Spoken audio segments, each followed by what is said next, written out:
প্রথমবারের মতো নারী নেতাকর্মীকে জনসম্মুখে এনেছে জামায়াতে ইসলামী। অতীতে দলটির নারী নেতাকর্মীর অংশগ্রহণ ছিল সাংগঠনিক ও ধর্মীয় কার্যক্রমের মধ্যে নিয়ন্ত্রিত। সম্প্রতি কূটনীতিক ও রাজপথে রাজনৈতিক কর্মসূচিতে তাদের উপস্থিতি চোখে পড়ছে। আওয়ামী লীগ শাসনামলে ধরপাকড়ে কোণঠাসা জামায়াত শেখ হাসিনা সরকারের পতনের পর প্রকাশ্যে রাজনীতিতে ফিরে নারীর প্রতি উদার হওয়ার বার্তা দিচ্ছে।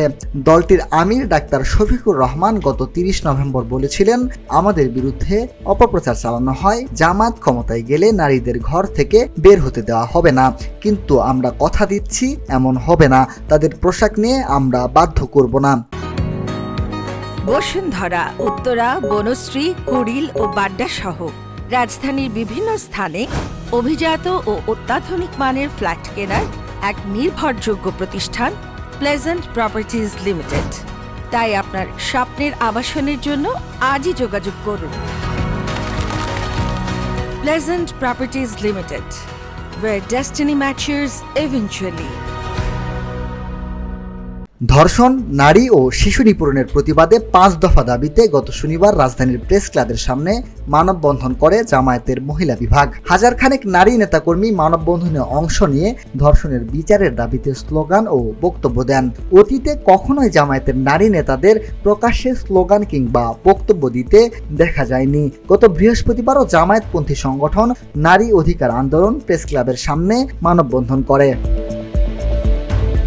বিএনপি ও অন্যান্য মধ্যপন্থী দলের নারী শাখা থাকলেও জামায়াতের রয়েছে মহিলা বিভাগ।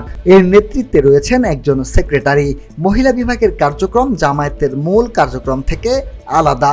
মহিলা বিভাগ এলাকা ভিত্তিক নিজস্ব কমিটির মাধ্যমে কার্যক্রম চালায়। নির্বাচনে নারী ভোটার টানতে মহিলা বিভাগ গ্রাম শহর নির্বিশেষে ঘরে ঘরে সাংগঠনিক দাওয়াতি কাজ করে। প্রোগ্রাম তালিমের নামে তারা ঘরোয়া বৈঠকের মাধ্যমে জামায়াতের সহযোগী সদস্য ও কর্মী হিসেবে নারীদের অন্তর্ভুক্ত করা হয়। জামায়াতের একটি সূত্র জানিয়েছে, জাতিসংঘ, ইউরোপীয় ইউনিয়ন ও আন্তর্জাতিক মানবাধিকার সংগঠনগুলোর সঙ্গে 5 আগস্টের পর যেসব বৈঠক হয়েছে তাতে নারীর স্বাধীনতা ও কর্মক্ষেত্রে নারীর অধিকারের বিষয়ে জামায়াত নেতাদের কাছে দলীয় দৃষ্টিভঙ্গি জানতে চাওয়া হয়েছিল। এতে জামায়াত নেতারা জানায়, জামায়াত নারীর স্বাধীনতা ও অধিকারের পক্ষে।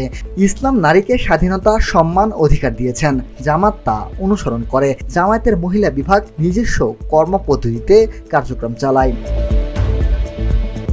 আগামী জাতীয় সংসদ নির্বাচনে জামায়াত নারী প্রার্থী দিতে পারে এমনও গুঞ্জন রয়েছে। বিশ্লেষকরা বলছেন, জামায়াতের অবস্থান এতদিন নারীর পক্ষে ছিল না। ভোটারের অর্ধেক যেহেতু নারী, তাই এটা তাদের নির্বাচনী কৌশল হতে পারে। যদিও জামাত নেতারা বলছেন, নীতি ও আদর্শে বদল আসেনি।